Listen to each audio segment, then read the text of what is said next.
Retire Smart Maryland. My name is Cynthia DeFazio, joined today by Prashant Sabapathy and John DeFeo of Elite Income Advisors. And to our viewers at home, we know that you have a lot of questions surrounding Social Security. You're probably asking yourself, when do I turn it on? Do I turn it on at a certain age? Should I listen to friends or should I wait? All of this information is so important to you. It's a critical component in the retirement years. And what about if you're married?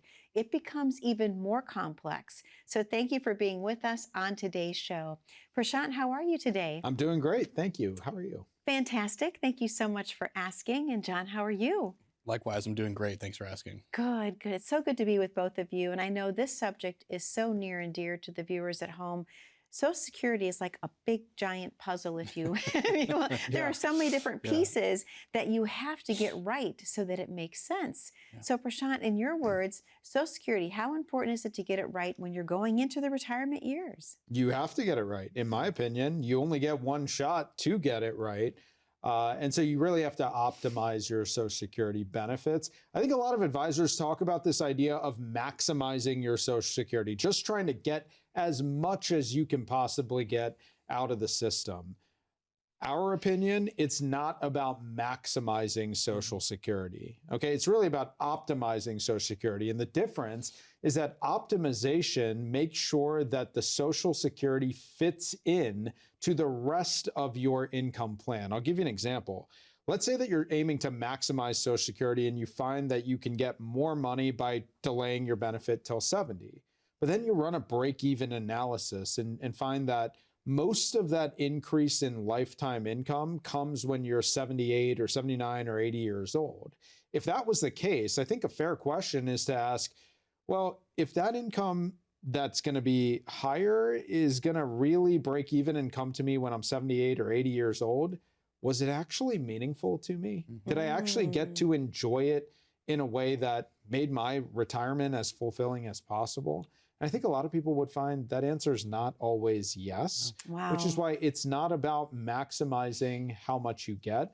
It's really about getting income at the right time so that it empowers you to live your life in the most fulfilling way possible. That's how we tend to think about it. Mm-hmm. I love that. And John, when it comes to married couples specifically, talk a little bit about why that's even more important, because you're looking at two different Social Security revenues, if you will. How do you choose the right one? It's a good question. I think it really comes down to your income plan, right? What are the income requirements that you have? What is the age difference between you and the spouse? Do both of you have your own benefit to draw on? There are features for married couples that draw Social Security that aren't available to single individuals, right? One of those is what's called the living spousal benefit that says that you are able to take up to 50% of your spouse's Social Security benefit if it's more than your own or if you don't have one at all. So there's strategy behind when you take it to ensure that the other spouse can potentially take advantage of the spousal benefit. And there's also something called the survivor benefit. And this is suggesting that when a spouse passes away, the higher of the two Social Securities is going to stick around for the surviving spouse, but there's actually an income that's lost. The lower of those two benefits go away. So there are some times that we strategize with clients to ensure that the surviving spouse has a higher level of foundational income. So maybe it makes sense for one of the spouses to actually delay the benefit out for a while and have the higher benefit, maybe waiting until 70. But then the other spouse potentially can take their Social Security benefit a little bit early just to take advantage of some of that income in the short term and kind of have a staggered approach. So it just introduces a bit more variables into the equation when we're trying to help with that decision. And isn't that what makes this whole thing complicated? Is there's so many different variables, just like you said. It's like higher income earning spouse delay, lower income earning spouse collect as soon as possible. Is that even the right thing to do? Right. We got to look at health history. We got to look at longevity. We got to look at the gross benefit amounts. I mean, so many moving parts. I totally see why people sitting at home are overwhelmed in making this super important decision. Is with all these options, how do you actually make sense of it? And so this is why in our office, we've really partnered with some folks who have developed something that we call a Social Security timing tool. And what the tool will actually allow you to do is evaluate every possible combination for how you can collect Social Security. So maybe you have a strategy in your mind. Maybe you always thought that you'd both collect at full retirement age. Maybe you're an individual thinking, hey, I'll just collect it early, but you're not 100% sure. Yeah. When you have this Social Security timing report, it'll help to create some clarity surrounding that decision. What we're going to do is if you come in to visit with us, we do this every show, but if you come in to visit with us, the phone number is 833-308-5200. My team is going to run you a personalized Social Security timing report. We'll actually print it out for you. You'll leave our office with that in hand the very first time you come in. Just schedule that appointment, come in to visit with us. Make sure you ask the advisor that you meet with to run you that timing report. All we're going to ask you to do is bring in your latest Social Security statement. Okay. Okay. And so if you've not yet collected Social Security, bring in your statement, we'll run that report, and hopefully it'll start you on the path to get a little bit more clarity surrounding this extremely important financial decision. It is such an important financial decision. And we hear so many people say that they're going to wait until their break-even age. What is a break-even? I'm confused by that. John, what is break-even? So it goes, I think it comes back to the longevity conversation. There are break-even points, as they would say. We're taking the benefit early and just taking advantage of that income as early as you can has a break-even, as to where if you had waited longer, the increased payments that you're receiving eventually end up being more favorable than taking it So early. it's like, at what age do I have to live to justify the Social Security decision that I made?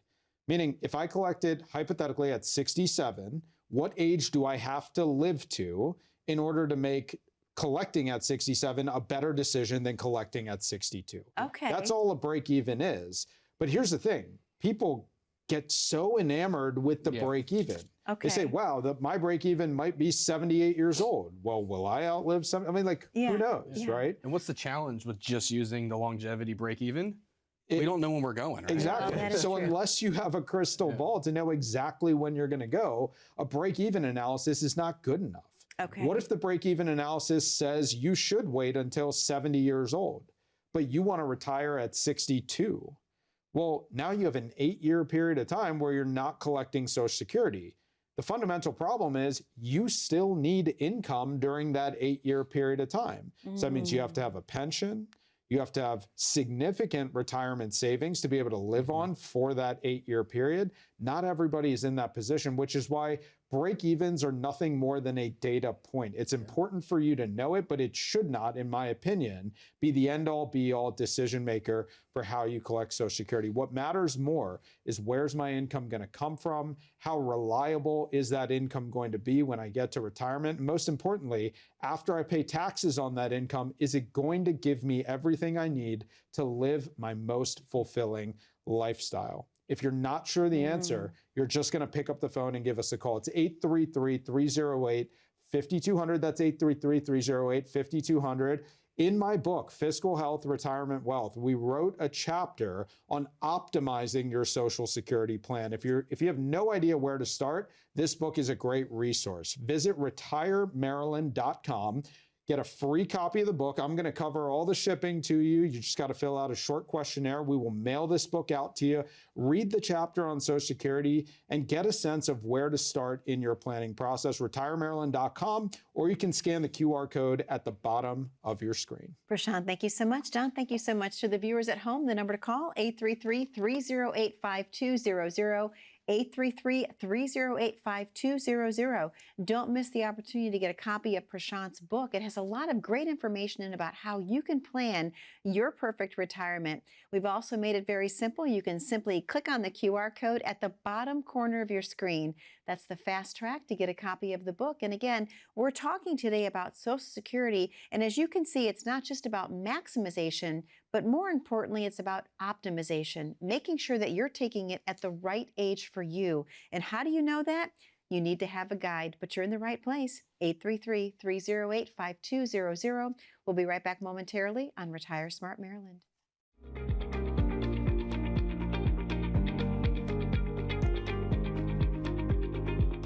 Everybody in my family is in medicine. So my parents were both doctors. My brother's a doctor. Everyone in my extended family is in medicine. But science was never really my thing. I was always about numbers, and money was always really intriguing to me. I went to University of Maryland. I was economics and finance, and I was fortunate enough to work for one of the big box retailers in the insurance advisory world right out of college, and that's where I met Ozzy, and that's how I got started as kind of a new guy in the business. I kind of learned the ropes there, but it became pretty clear in 2014 that we wanted to go independent and have a little bit more control over how we deal with our clients and give them good advice. There's no feeling quite like watching your clients get to do everything that they wanted to do. Work doesn't feel like work to us. We get to help people plan for their next phase of life. Being able to help people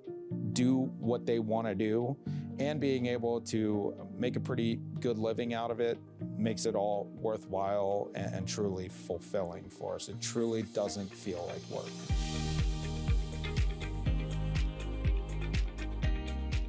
Welcome back to Retire Smart Maryland. My name is Cynthia DeFazio, joined today by Prashant Sabapathy and John DeFeo of Elite Income Advisors. And if you're just joining us, we're talking about the important component of Social Security in your retirement plan.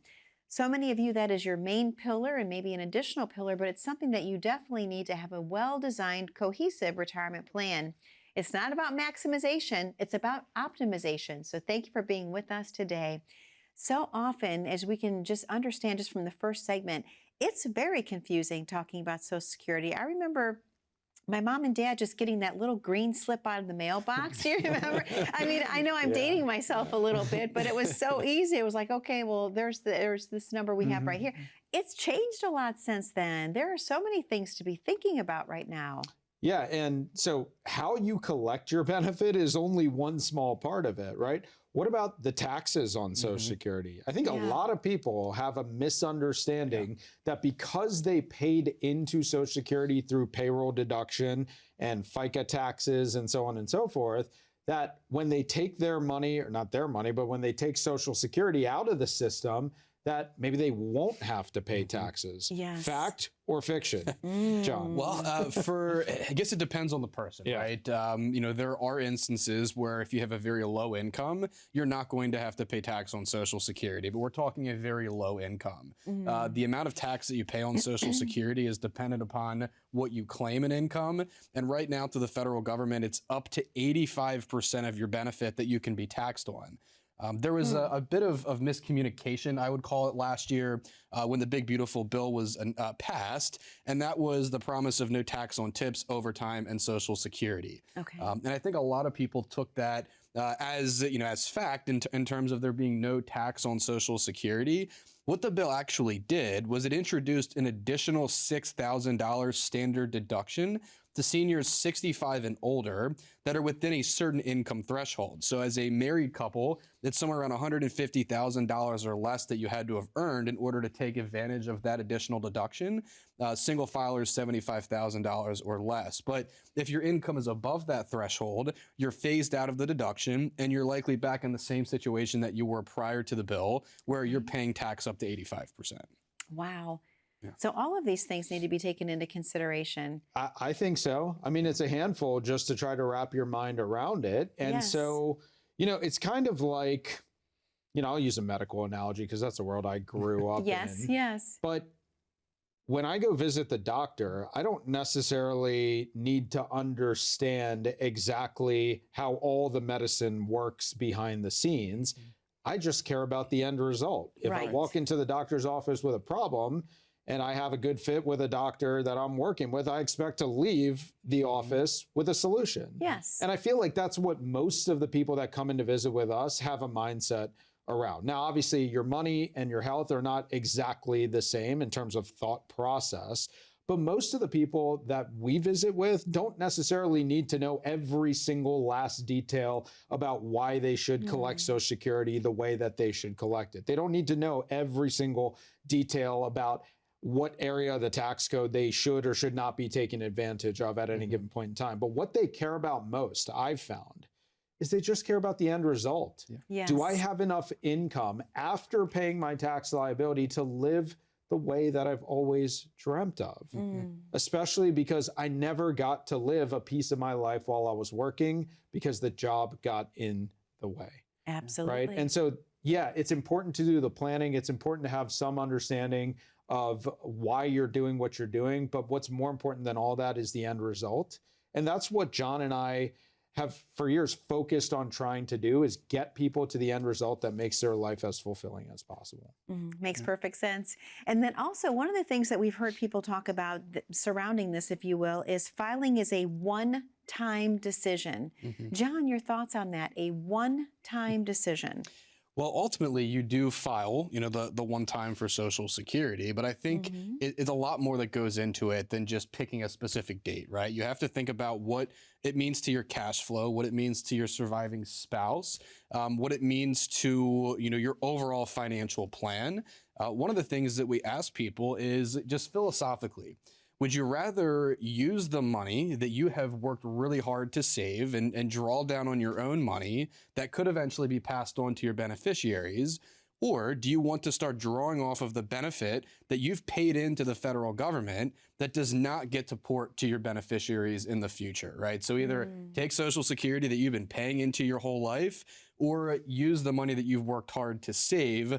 And, there's no right or wrong answer, but we start with that framework, try to help start the conversation. So I think it's more than just one decision in terms of a simple date. It's how does this integrate with the rest of my plan? I look at that and I say, well, it's a great question. Would I rather spend my own money, or would I rather spend the tax money in the system? It sounds like to me, one of those is finite, and one of those, in theory, could be infinity, right? Yes. So there's so many people out there who pay into Social Security who will actually receive a lot more income over the course of their lifetime, far in excess of what they actually paid in. Yeah. Now, conversely, there absolutely will be people who paid a ton into Social Security who might not ever live long enough to reap the benefit of what they put in. But one thing I know for certain, the money that you have saved is a finite amount of money. It doesn't matter if it's $500,000, $1 million, or $10 million. It's a finite resource, and when it runs out, it runs out. Yes. And so if we have the chance to preserve that finite resource, hopefully even grow that finite resource so that we can pass it along to leave a strong legacy, to empower ourselves to live a comfortable lifestyle, wouldn't it make sense to explore the idea of doing that as opposed to potentially delaying on a Social Security benefit that may or may not be at risk of not being there in the future? Absolutely. So I'm not saying there's a cookie cutter strategy that we should always adhere to. Yes. All I'm saying is everybody, in my opinion, should sit down and figure out what combination of resources, what combination of strategies is the right combination for your specific retirement plan. But John, how often do you hear from people, well, my coworker told me I should collect at 67, or my golf buddy told me that he's going to collect at 62. And so that automatically means that's what I should do. Yes. I think there's a flaw in that mindset. I would agree. I mean, do you go to your neighbor or your buddy for medical advice, right? Are you going to trust their diagnosis on... Unless they're a doctor. Well, unless they're a doctor, right. Unless they're in your family. You got to call your brother. But in all seriousness, right? You want to work with a professional. You want a mechanic to address your car issues. You want a doctor to address your medical issues. You want a financial professional to address your financial issues. And it's so common that you hear this. Oh, I talked to a buddy and they're doing this. Well, your buddy might have a completely different set of variables in their plan that warrant the decision that they made. So we can't base that off of that. It has to be based on your plan, subjective to your goals. My mom used to say something to me when I was growing up, and she was a physician. My father is a physician. My mom always used to say, don't take advice from people who don't have to live with the consequences of the decision that you're making. That's good. So your golf buddy might be giving you advice on Social Security, but if it ends up being the wrong advice, are they going to be the one that pays the bills for you? That's very Probably not, unless you got a really good friend, in which case that may work for you. But in most cases, people giving you this unsolicited advice never have to deal with the consequences of making a bad decision. And so ultimately, it comes down to you making that Yes. decision for yourself so that you can live with what happens next. In order to feel totally confident about it, you should visit with a professional and at least see where you stand. It's 833-308-5200. Again, pick up a free copy of the book. It's Fiscal Health, Retirement Wealth. Visit retiremaryland.com or scan the QR code that you see on your screen. We'll get you your free copy immediately. Prashant, thank you so much. John, thank you so much. To the viewers at home, the number to call is 833-308-5200. 833-308-5200. This will be the roadmap to your retirement dreams. Don't miss the opportunity to grab a copy today. Once again, all you have to do is call in 833-308-5200 or click the QR code at the bottom corner of your screen. We're going to take a very short commercial break here on Retire Smart Maryland. Don't go anywhere. We're talking about Social Security optimization, and we have so much more when we return.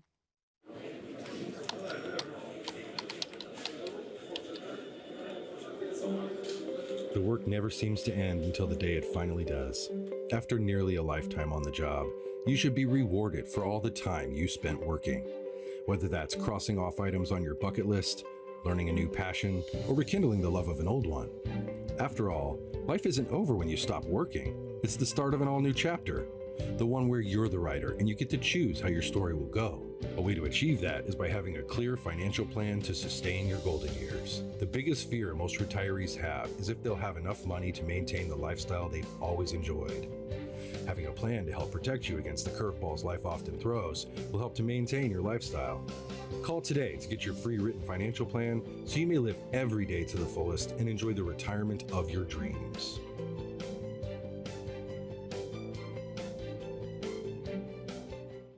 Welcome back to Retire Smart Maryland. My name is Cynthia DeFazio, joined today by Prashant Sabapathy and John DeFeo of Elite Income Advisors. And we're talking all about the importance of Social Security optimization so that you can have the retirement of your dreams. Thank you for being with us today. So often, gentlemen, we're hearing people ask the question, is Social Security going away? Is it going to be there when I am ready to retire? And there seems to be a lot of information about that. What are your thoughts on that, Prashant? Is it going away? Well, one thing I know is that the government's Social Security trustees report has said that there isn't enough money to pay 100% of benefits at some point in the future, likely to be within the next decade. We're going to hit that inflection point where the government potentially does not have enough money to pay 100% in benefits. So I think the natural question, because I don't know whether Social Security will or won't go away. I certainly hope after all the money that everyone has been paying into it, that it doesn't go away. But in order for that to be the case, I think that we have to explore the idea that Social Security as a program, as a social safety net, could change in the Yes. future. And so there's two or three things that come to mind. John, maybe you can go through a couple of these, but what about this one? The increase of the wage base. We've seen the wage base increase. Can you explain to the viewership here what that means and how that could impact Social Security moving forward? Certainly. So the way that we pay into Social Security right now is through the first $184,500 of gross income. It's somewhere around that number. Once we surpass that level of gross income as an individual, we're no longer paying into the system. So there's been an idea of what if we significantly increase that cap, maybe double it, maybe we even uncap it entirely. So every dollar earned in this economy is taxed through Social Security. yeah. So that's a potential option. And then there's also just increasing the percentage tax that we pay on that 184,000 or so. Yeah, that's so- true. It's 6.2% is what you pay for Social Security. By the way, your employer also pays 6.2%. So there's 12.4% going in for Social Security. If you're self-employed, you actually have to pay both sides of the house. You have to pay as an employee and as an employer. You assume the full 12.4%. So I think your point is well taken. What if they take that 6.2%? And what if they just raise it? 6.3, 6.5? Could that create more tax revenues? We'll see, right? Because Right. higher taxes means maybe businesses can't employ as many people. So there's always going to be a push and pull, a domino effect, but those are two tangible things. Will they increase the wage base? Will they increase taxes? Or number three, worst case scenario, will they just reduce my benefits? What if the government doesn't figure this out and now there's like a 22, 23, 24% reduction in Social Security in the future? Now, personally, just one guy with an opinion. I have no idea if I'm going to be right or wrong on this, but I don't think that's going to happen because that's a hard thing for politicians to sell. Absolutely. Is hey, we're just going to cut your Social Security. Vote for me, it's gone. Exactly. Good luck. Yeah. But that being said, I think they could potentially manipulate the full retirement age. We've seen this in the last couple election cycles. Is what happens if the full retirement age goes from 67 up to 68 or 69 or 70? Yeah. What do you think that's going to force people to do? For a lot of people, it means they're actually going to work longer, Yeah, which means they're going to end up absolutely. paying more taxes into the system. And is it possible that if full retirement is 70, that more people, unfortunately, will maybe pass away before ever getting to that age? Yeah, that's a good point. And look, if you pass away, does Social Security take all the taxes that you put into the system and send that to your beneficiaries? Sure don't. Of course not, right? Because that's not how the government works. That's why we always say it's not your Social Security, it's our Social Security, and that's why Yes. it's a social program. So folks, so many different moving parts to this. Yes. You should have a way to evaluate each and every aspect of this to put together a plan that works for you. Most Okay, definitely. if you haven't done it, 833-308-5200 is the number. That's 833-308-5200. You call that number, schedule a complimentary, confidential appointment with our team. We're just going to talk through these different scenarios. We'll help you understand what you could potentially do to get out ahead of anything that could potentially happen with Social Security. If you're not sure where to start, 833-308-5200. Also, retiremaryland.com. This book, Fiscal Health, Retirement Wealth, it's all about Social Security optimization, income sources. It's all about tax management. My opinion, it's your prescription for peace of mind in retirement. Great start, that. retiremaryland.com, or scan the QR code below. Prashant, thank you so much. And John, thank you so much. To the viewers at home, the number to call is 833-308-5200, 833-308-5200, or click the QR code at the bottom corner of your screen. Be safe, be happy, and be blessed. We'll see you back next week on Retire Smart Maryland. Take care.